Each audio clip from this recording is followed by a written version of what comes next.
Hello प्यारे बच्चों, स्वागत है आपका हमारे यूट्यूब चैनल पढ़ो इंडिया पर। प्यारे बच्चों, आज हम करेंगे क्लास फोर्थ की हमारी ईवीएस की जो किताब है आसपास, उसका पाठ नंबर 23। और बच्चों, इस पाठ का नाम है पोचमपल्ली। तो बच्चों, सबसे पहले हम जानते हैं कि पोचमपल्ली क्या है।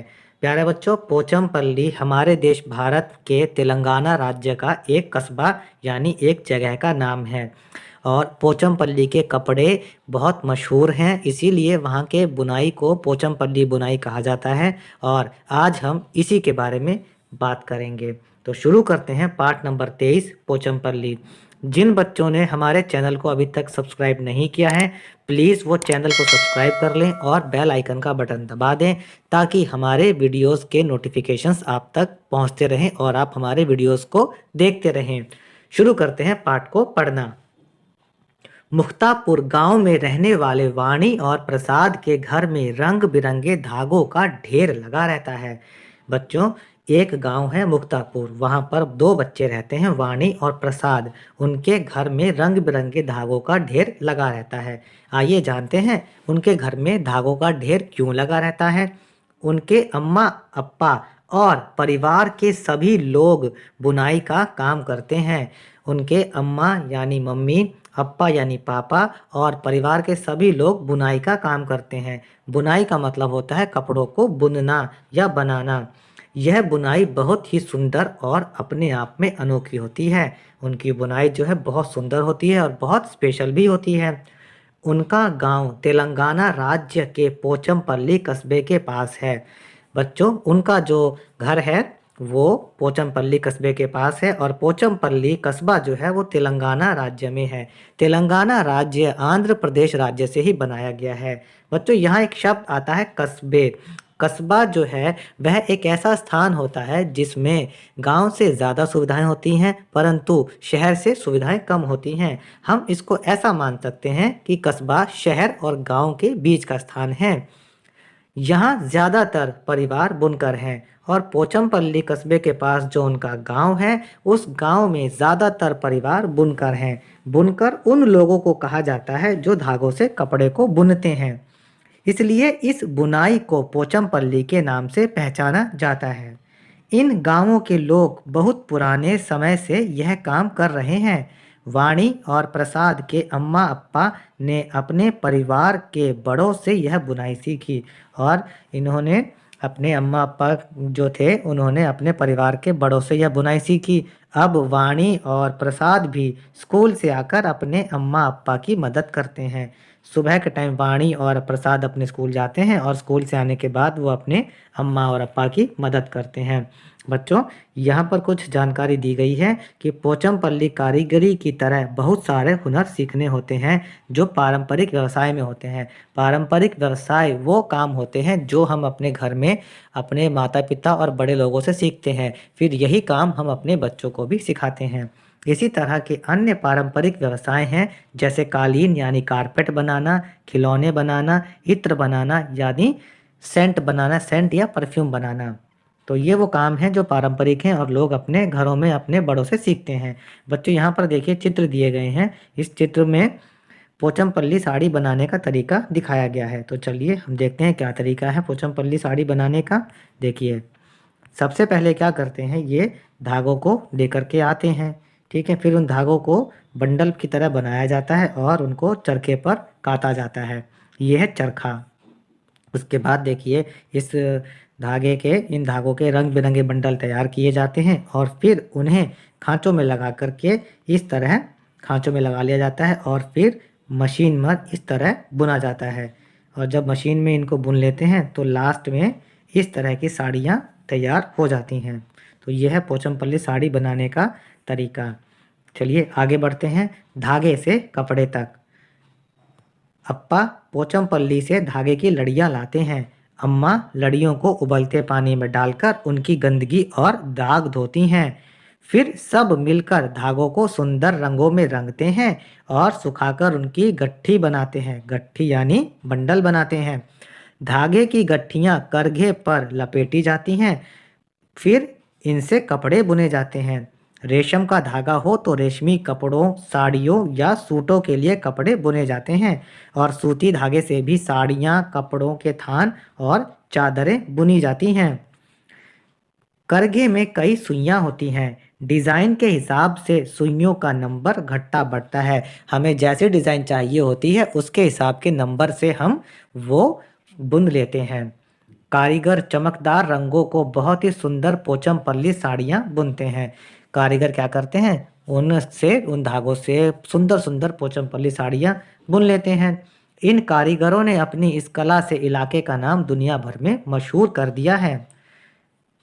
खतरे में कला। ऐसी साड़ी बुनने के लिए अच्छी कारीगरी चाहिए। इसके लिए कई दिनों तक कड़ी मेहनत करनी पड़ती है। बच्चों, ऐसी साड़ी बुनने के लिए बहुत मेहनत करनी पड़ती है। फिर भी साड़ियों का सही दाम मिलना मुश्किल हो जाता है। सही दाम में बेचना बहुत मुश्किल होता है। रेशम लगातार महंगा होता जा रहा है। बड़े दुकानदार बुनकरों को तो साड़ी का बहुत ही कम पैसा देते हैं। अब बच्चों, ये छोटे छोटे बुनकर हैं वो घरों में साड़ियों को बुन लेते हैं और बड़े दुकानदारों को जब इन साड़ियों को बेचते हैं तो बड़े दुकानदार उनको बहुत ही कम पैसा देते हैं। वो खुद भाव बढ़ा चढ़ा कर बेचते हैं। दुकानदार तो उन साड़ियों को काफ़ी महंगा बेच देता है और बुनकर को बहुत कम पैसे देता है। इसीलिए कई बुनकर यह काम छोड़ रहे हैं। वे अपना गांव छोड़कर बड़े शहरों में मजदूरी करने जा रहे हैं। इस समस्या का कुछ हल निकालना चाहिए। बरसों पुरानी बुनकरों की यह कला कहीं धीरे धीरे खो ना जाए। अब बच्चों, अगर सारे ही बुनकर ऐसे गांव छोड़ करके मजदूरी करने लगेंगे तो कौन ये कला अपने बच्चों को सिखाएगा? और जब उनके बच्चों को ये कला नहीं सीखने को मिलेगी तो फिर यह कला लुप्त ही हो जाएगी। चर्चा करो। आते हैं कुछ प्रश्नोत्तर। आज वाणी और प्रसाद जैसे कई बच्चों ने अपने परिवारों से यह सुंदर कला सीख ली है। क्या बड़े होकर ये भी अपने बच्चों को इस कला के हुनर सिखा पाएंगे? बच्चों, इसका आंसर हम लिखते हैं हाँ, ये भी अपने बच्चों को इस कला के हुनर सिखा पाएंगे। अब इनके उत्तर कॉपी में लिखो। एक प्रश्न है, क्या तुमने कभी किसी को करघे पर कुछ बुनते देखा है? क्या और कहाँ? हाँ, मैंने अपने गांव में करघे पर कपड़ा बुनते देखा है। प्रश्न है, साड़ी के धागों को रंगा जाता है। क्या तुम किसी और चीज के बारे में जानते हो जिसको रंगा जाता है? हाँ, दुपट्टे और कपड़ों को रंगा जाता है। प्रश्न है, वाणी और प्रसाद के गांव में जाओ तो लगता है कि जैसे पूरा गांव साड़ियां ही बना रहा है। क्या तुम कोई ऐसा काम जानते हो जो एक ही जगह के बहुत सारे लोग करते हैं? हाँ, एक जगह सभी लोग मिट्टी के बर्तन बनाते हैं। मैंने ऐसी जगह देखी हुई है, वहाँ सभी लोग मिट्टी के बर्तन बनाते हैं। प्रश्न है, क्या वे कोई चीज़ तैयार करते हैं? हाँ, वे गमले, मटके और मिट्टी के बर्तन तैयार करते हैं। प्रश्न है, उसको तैयार करने का तरीका पता करो। बच्चों, पहले क्या करते हैं, इनको मिट्टी से चाक पहिए पर तैयार किया जाता है, फिर धूप में सुखाकर आग में पकाते हैं।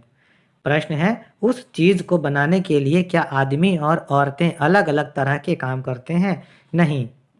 प्रश्न है, क्या उस चीज़ को बनाने में बच्चे भी मदद करते हैं? हाँ, उस चीज़ को बनाने में, मिट्टी के बर्तनों को बनाने में बच्चे भी मदद करते हैं। अब अगला प्रश्न देखिए, पता करो और लिखो। किसी लुहार, बढ़ई या कुम्हार से बातचीत करो और उनके काम के बारे में पता लगाओ। बच्चों, लुहार लोहे की चीज़ें बनाता है, बढ़ई लकड़ी का सामान बनाता है और कुम्हार मिट्टी के बर्तन बनाता है। फिर प्रश्न है, उन्होंने अपना काम कहाँ से सीखा? इसका उत्तर है, उन्होंने अपना काम अपने माता पिता से सीखा।